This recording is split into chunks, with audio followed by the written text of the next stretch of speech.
Oke, baik. Terima kasih atas kesempatan yang telah diberikan oleh moderator. Selanjutnya kita akan masuk pada materi ketiga, yaitu mengenai peranan kepemimpinan dalam pengelolaan dan pengembangan sumber daya manusia. Nah, tentunya teman-teman, pada materi kali ini kita akan membahas mengenai bagaimana kepemimpinan ini menjadi faktor penting atau bagian penting dalam membangun sumber daya manusia yang berkualitas, kemudian tentunya didukung oleh teori-teori kepemimpinan, dan juga bagaimana penerapannya dalam suatu organisasi atau perusahaan. Nah, sebelum kita masuk pada pembahasan lebih lanjutnya, saya ingin bertanya nih kepada teman-teman sekalian. Menurut kalian, apa yang paling menentukan keberhasilan dari suatu organisasi atau perusahaan? Apakah dilihat dari faktor modalnya, atau fasilitasnya, atau justru dilihat dari kualitas pemimpinnya? Kualitas pemimpin. Nah, betul sekali jawaban dari teman-teman sekalian. Jadi kalau kita ingin menentukan keberhasilan dari suatu organisasi atau perusahaan, tentunya kita akan melihat terlebih dahulu bagaimana kualitas pemimpinnya. Nah, oke teman-teman, boleh fokus pada PPT di atas, yang dimana pada PPT di atas atau slide di atas itu tercantum sebuah ayat, yang dimana ayat tersebut merupakan salah satu ayat yang termasuk dalam Quran Surah An-Nisa ayat 59 yang berbunyi, A'udzu billahi minasy syaithanir rajim.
Nah, yang dimana pemimpin ini memiliki tanggung jawab besar dalam mengatur urusan umat tentunya dengan amanah, adil, dan juga bijaksana.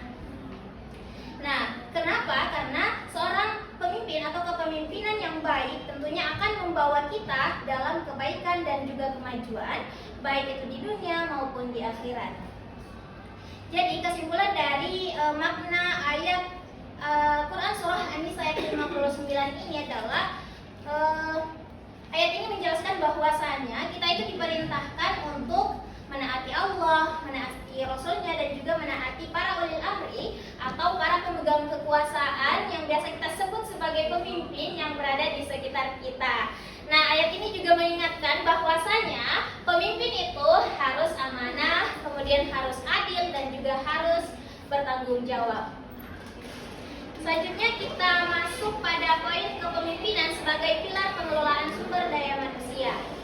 Nah, sebagaimana yang kita ketahui bersama bahwasanya di dalam suatu organisasi, kepemimpinan ini menjadi faktor penting atau bagian penting dalam mengelola sumber daya manusia. Karena pemimpin yang efektif tentunya mampu untuk memberdayakan karyawannya, kemudian membangun budaya positif, dan juga mendorong kinerja organisasi secara berkelanjutan. Nah, di sini ada 5 pilar, teman-teman. Yang pertama ada arah dan visi, kemudian yang kedua pengembangan sumber daya manusia, yang ketiga motivasi dan keterlibatan, yang keempat budaya dan nilai, dan yang terakhir adalah kinerja dan produktivitas. Oke, kita bahas satu persatu. Yang pertama adalah arah dan visi, yang dimana pada arah dan visi ini pemimpin itu menetapkan visi, misi, dan juga tujuan organisasi yang jelas jadi maksudnya adalah seorang pemimpin ini harus menentukan dan juga menetapkan visi, misi, dan tujuan organisasinya secara jelas sehingga semua karyawan atau semua anggota yang berada di lingkup organisasi tersebut memiliki arah yang sama. Kemudian yang kedua adalah pengembangan sumber daya manusia, yang dimana di sini pemimpin mendorong pelatihan, kemudian pembelajaran, dan juga pengembangan potensi karyawan secara berkelanjutan. Artinya adalah pemimpin itu juga berperan untuk terus mendorong dan mendukung karyawannya untuk terus berkembang atau mengembangkan potensi yang mereka miliki. Misalnya melalui pelatihan atau pembelajaran berkelanjutan. Nah, kemudian yang ketiga adalah motivasi dan keterlibatan, yang dimana pemimpin yang inspiratif tentunya mampu untuk membangun motivasi, kemudian loyalitas, dan juga keterlibatan karyawan terhadap organisasi. Yang keempat adalah budaya dan nilai. Nah, pemimpin menanamkan nilai-nilai positif dan juga membangun budaya kerja yang sehat serta berintegritas. Dan yang terakhir adalah kinerja dan produktivitas, yang dimana pada kinerja dan produktivitas ini pemimpin itu memotivasi, kemudian memberikan umpan balik, dan juga menciptakan lingkungan kerja yang kondusif sehingga kinerja karyawan meningkat. Nah, jadi kesimpulan dari 3 pilar tersebut adalah ketiga pilar ini merupakan satu kesatuan yang tentunya tidak bisa dipisahkan. Mengapa demikian? Karena yang pertama, seorang pemimpin itu harus mampu untuk membangun motivasi kerja karyawannya. Kemudian yang kedua, seorang pemimpin juga harus mampu untuk menciptakan budaya kerja yang positif, dan yang terakhir adalah seorang pemimpin harus mampu untuk menciptakan lingkungan kerja yang nyaman. Nah, dari situ teman-teman bisa kita lihat bahwasanya tugas dari seorang pemimpin itu bukan hanya untuk memberikan perintah, melainkan mereka juga harus mampu untuk membangun dan juga mengembangkan sumber daya manusia atau karyawan yang berada dalam organisasi tersebut untuk sama-sama mencapai tujuan bersama, seperti itu. Oke, selanjutnya kita masuk pada teori kepemimpinan. Di sini ada berbagai teori kepemimpinan yang menjelaskan bagaimana pemimpin itu memengaruhi, kemudian mengarahkan, dan juga mengelola karyawan untuk mencapai tujuan organisasi. Nah, di sini ada 4 teori teman-teman. Yang pertama adalah teori sifat, kemudian yang kedua teori perilaku, yang ketiga teori kontingensi, dan yang terakhir adalah teori kepemimpinan transformasional dan transaksional. Oke, yang pertama kita bahas mengenai teori sifat, yang dimana teori ini menyatakan bahwa pemimpin lahir dengan sifat-sifat atau karakteristik tertentu yang membedakannya dari orang lain. Maksudnya adalah teori sifat ini menjelaskan bahwasannya seorang pemimpin yang baik itu biasanya memiliki karakter tertentu yang membantu atau mendukung keberhasilannya dalam memimpin suatu organisasi atau perusahaan. Misalnya, si pemimpin itu memiliki sifat yang bertanggung jawab, kemudian percaya diri, berintegritas, dan juga memiliki kemampuan dalam mengambil keputusan yang baik. Kita lihat sama-sama di PPT ada beberapa sifat atau karakteristik yang dimiliki pemimpin. Ada yang pertama cerdas dan memiliki pengetahuan luas, kemudian percaya diri, berintegritas tinggi, kemudian memiliki motivasi berprestasi, mampu mengambil keputusan, bertanggung jawab, dan juga memiliki karisma dan daya tarik. Nah, kemudian yang kedua adalah teori perilaku, yang dimana teori ini berfokus pada perilaku pemimpin, karena kepemimpinan yang efektif itu ditentukan oleh perilaku yang dilakukan, bukan oleh sifat bawaan. Nah, jadi berbeda dengan teori sifat yang menekankan karakter, kalau teori perilaku ini lebih kepada tindakan atau perilaku dari si pemimpin itu sendiri. Artinya adalah kepemimpinan ini bisa dipelajari dan juga bisa dikembangkan.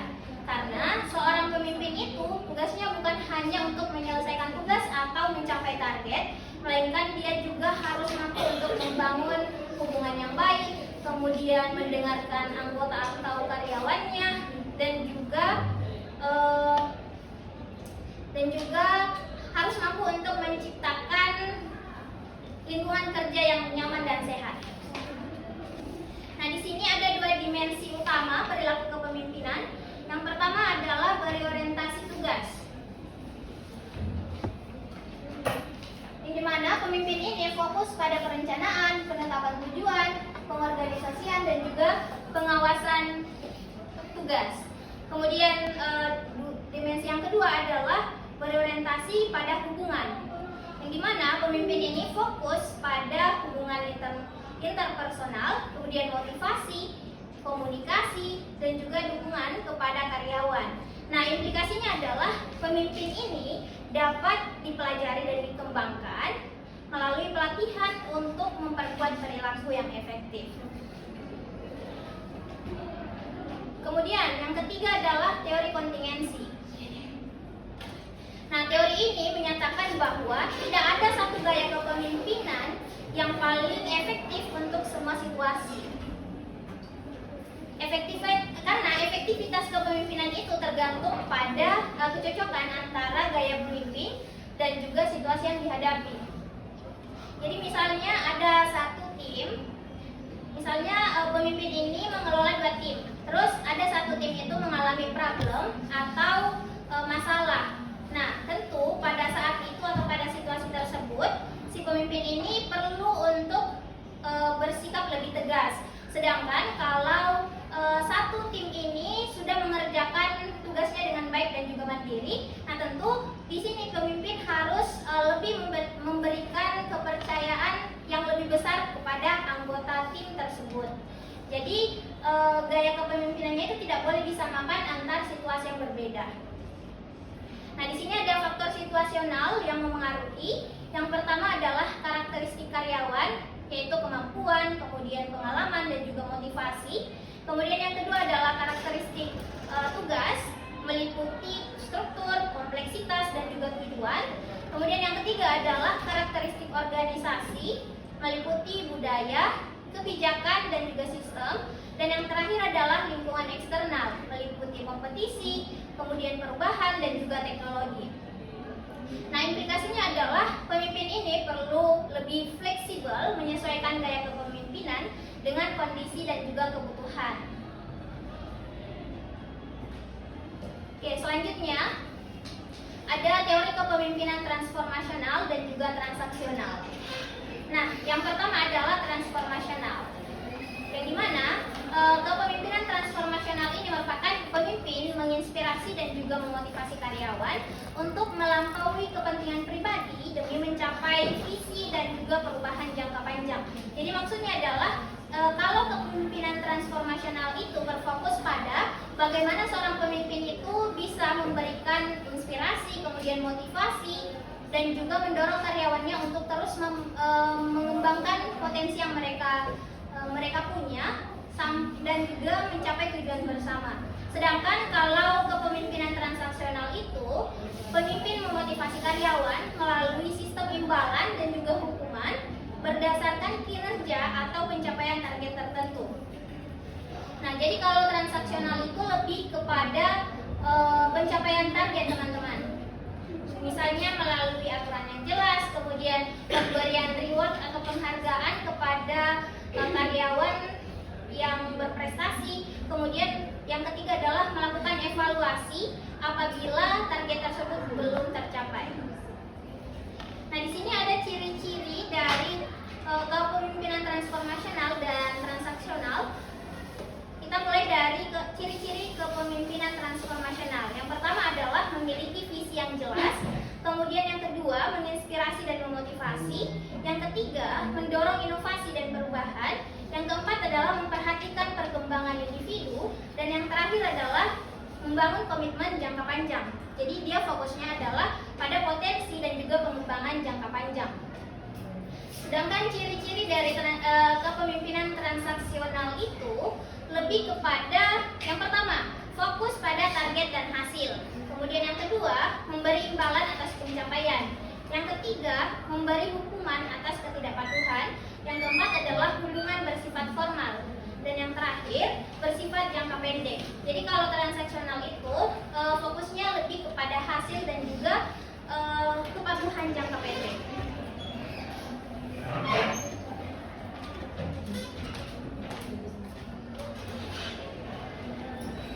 Nah, selanjutnya kita masuk pada materi kepemimpinan transformasional dan dampaknya terhadap sumber daya manusia, servant leadership dan authentic leadership atau gaya kepemimpinan di sini, teman-teman. Nah, jadi pemimpin yang efektif itu tidak hanya mencapai hasil, tetapi juga menginspirasi, melayani, dan juga memberdayakan sumber daya manusia yang ada, serta menjadi diri sendiri yang autentik untuk memberdayakan sumber daya manusia dan menciptakan organisasi yang berkelanjutan. Nah, di sini ada 3 gaya kepemimpinan. Yang pertama adalah kepemimpinan transformasional, yang kedua tadi servant leadership, dan yang ketiga adalah authentic leadership. Oke, pertama kita bahas mengenai kepemimpinan transformasional. Yang dimana kepemimpinan transformasional seperti yang kita bahas tadi adalah pemimpin yang dapat menginspirasi dan juga memotivasi karyawan untuk melampaui kepentingan pribadi demi mencapai visi dan juga perubahan positif yang berkelanjutan. Jadi singkatnya adalah kalau kepemimpinan transformasional itu merupakan gaya kepemimpinan yang menginspirasi dan juga memotivasi karyawan untuk terus berkembang. Dan tentu dampaknya kepada perusahaan adalah meningkatnya motivasi karyawan untuk bekerja, kemudian meningkat pula kreativitasnya, dan juga meningkat kinerja dari karyawan tersebut. Nah, di sini ada dimensi kepemimpinan transformasional. Ada 4. Yang pertama adalah pengaruh ideal, yaitu menjadi teladan, kemudian berintegritas dan juga dihormati. Kemudian yang kedua, motivasi inspirasional, yaitu mengkomunikasikan visi yang jelas dan juga menggugah semangat. Yang ketiga adalah stimulasi intelektual, yaitu mendorong kreativitas, inovasi, dan juga cara berpikir baru. Dan yang terakhir adalah perhatian individual, yang memberi perhatian, kemudian mendukung dan juga mengembangkan potensi setiap karyawan. Nah, kemudian yang kedua adalah servant leadership, yang dimana servant leadership ini merupakan pemimpin yang mengutamakan melayani orang lain, membantu mereka berkembang, dan juga memberdayakan agar dapat berkinerja terbaik. Maksudnya adalah kalau servant leadership itu merupakan gaya kepemimpinan yang dimana seorang pemimpinnya ini lebih mengutamakan kepada pelayanan kepada anggota tim. Jadi si pemimpin ini membantu, kemudian mendengarkan, dan juga memberdayakan sumber daya manusia atau karyawannya untuk terus berkembang. Nah, tentu dampaknya kepada perusahaan adalah yang pertama terciptanya kepercayaan, kemudian kerjasama tim, dan juga tentu terciptanya loyalitas dari karyawan. Kemudian yang terakhir adalah authentic leadership, yang dimana pemimpin ini yang memimpin dengan kesadaran diri, kemudian nilai-nilai positif, transparansi dalam hubungan, dan juga pengambilan keputusan yang etis. Jadi maksudnya kalau authentic leadership itu merupakan gaya kepemimpinan yang dimana pemimpinnya itu memimpin dengan jujur, berintegritas, dan juga bertanggung jawab. Dampaknya adalah nanti komunikasinya lebih terbuka, kemudian kepercayaan juga tercipta, dan juga terciptanya pula lingkungan kerja yang nyaman dan sehat. Oke, selanjutnya kita masuk pada studi kasus. Nah, yang dimana teman-teman, kelompok kami atau kelompok 11 itu mengambil studi kasus pada PT Astra International Tbk, yang dimana seperti yang kita ketahui bersama bahwasannya PT Astra International Tbk itu merupakan salah satu perusahaan terbesar di Indonesia yang memiliki kurang lebih 240.000 karyawan dan juga bergerak di berbagai sektor usaha. Nah, kalau PT Astra International Tbk ini menerapkan praktik perekrutan itu secara terstruktur, yaitu melalui kampus rekrutmen, kemudian manajemen trainee, internship program, digital recruitment, dan juga berbasis kompetensi dan potensi. Kemudian PT Astra International Tbk ini juga menerapkan sistem seleksi yang ketat dan juga komprehensif, dimulai dari seleksi administrasi, kemudian tes, di sini ada tes potensi akademik dan psikotes, kemudian tes kemampuan teknis, selanjutnya tahap selanjutnya adalah wawancara HR, kemudian wawancara user atau manajemen, kemudian assessment center, dan terakhir adalah medical check up.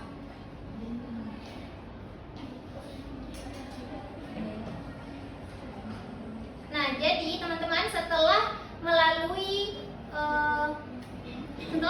proses rekrutmen tersebut, PT Astra International Tbk ini juga fokus pada pengembangan karyawannya, yaitu melalui pelatihan dan pembelajaran berkelanjutan. Kemudian PT Astra International Tbk itu juga menerapkan sistem evaluasi kinerja atau sistem manajemen kinerja, dimulai dari perencanaan, kemudian pelaksanaan, evaluasi, dan pengembangan. Selain itu, perusahaan ini juga menganut atau berpedoman pada nilai catur dharma, yaitu yang pertama menjadi milik yang bermanfaat bagi bangsa dan negara, kemudian yang kedua memberikan pelayanan terbaik kepada pelanggan, yang ketiga menghargai individu dan juga membina kerjasama, dan yang terakhir adalah senantiasa berusaha mencapai yang terbaik. Mungkin itu saja yang dapat saya sampaikan. Saya kembalikan kepada moderator.